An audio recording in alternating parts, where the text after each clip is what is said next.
বাজারে বর্তমানে কাঁচামরিচের দাম অনেক কম, সস্তা পাইয়া বস্তা বইরা সংরক্ষণ করার সময় কিন্তু এখনই। আমি আজকে তোমরা দুই রকম পদ্ধতিতে কাঁচামরিচ সংরক্ষণ দেখাইম। আসসালামু আলাইকুম ভাই সাবরা বুজিরা, তোমরা কিরম আছো?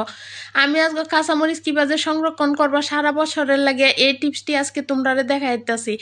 এনে আমি 2 কেজির মতো কাঁচামরিচ নিছি। এতে আমি 1 কেজির চেয়েও বেশি কাঁচামরিচ এরকম বটাগুলা সরাইয়া সুন্দর করে পরিষ্কার করে নিয়াম।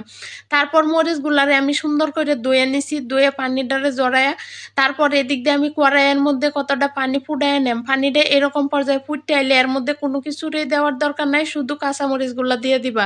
দিয়া সুন্দর করে জাকানাকা করে একটু নাড়াচাড়া করে নিবা। তবে মরিচের কালারটা চেঞ্জ হওয়া পর্যন্ত অবশ্যই অপেক্ষা করতে হইব। হালকা একটু কালারটা চেঞ্জ, তোমরা কিন্তু এটা দেখলেই বুঝবা। এরকম হালকা একটু চেঞ্জ হয়ে আইলে তারপরে পানিটা একটা ছাঁকনির মধ্যে ডাইলা মরিচটিরে পানিটা নিংড়ায় নিবা। তারপর এই কড়াইয়ের মধ্যে কড়াইটা সুন্দর করে শুকায়া তার মধ্যে আমি মরিচগুলা দিয়ে দিলাম। দিয়ে আবার নাড়াচাড়া করে মরিচের যে একটা শরীরে হালকা হালকা পানি ভাব লাগে তাই এটা টানায় নেম। এই পর্যায়ে আমি এর মধ্যে দেয়া দেম একটুখানি সাদা তেল। সরিষা না দিলে দিতে পারো, আমি এনে সাদা তেল দিছি। তো সাদা তেল দিয়ে এটা মনে করো আরো সুন্দর করে একটু নাড়াচাড়া করে আমি পানিটা শুকায় নেম। সাদা তেল দেওয়া দিবা এতটুকু, মানে আমরা শাক ভাজি করলে যেরকম শাকে মাখা মাখা তেলটা তাই এরকম ভাবে মরিচটাতেও তেল দিবা। খুব বেশি তেল দেওয়ার দরকার নাই। দিয়ে এটা সুন্দর করে নাড়াচাড়া করতেই থাকবা।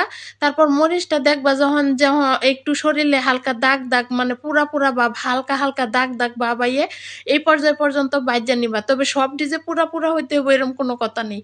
এখন আমি মরিচটিরে হালকা ঠান্ডা করে ব্লেন্ডার জারের মধ্যে নিয়ে নিছি। নিয়ে এই যে দেহ সুন্দর করে ব্লেন্ড করে নিছি। ব্লেন্ড করে এই যে আমি আর বাকিগুলাও আমার এবার ব্লেন্ড করে নেম। তবে ব্লেন্ডটা যতটুক সম্ভব মিহি করে নিবা, কারণ ঝুল তরকারি রান্না করতে গেলে কিন্তু এটা নাহলে সাবা সাবা বাইসা থাকবো।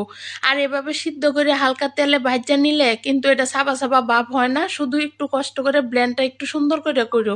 আর তোমরা অনেকেই চাইলে বুজিরা পাটা শিলপাটাও বাইটটা নিতে পারো। পরে এনে আমি হালকা একটু লবণ দিয়ে দিলাম।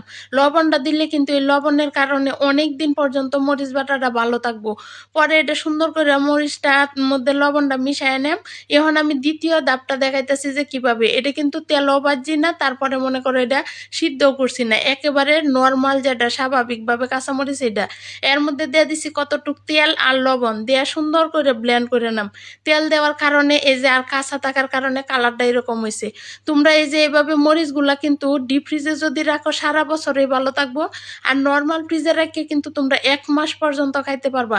আমি কিন্তু এবার 15 দিন 1 মাস পর পর এই মরিচটা এভাবে বাইটটা নেই, নিয়ে পরে আবার তরকারিতে ব্যবহার করি। আর এতে কিন্তু তরকারির স্বাদ গুণ অনেক ভালো থাকে। তোমরা ভালো লাগলে এভাবে সংরক্ষণ করতে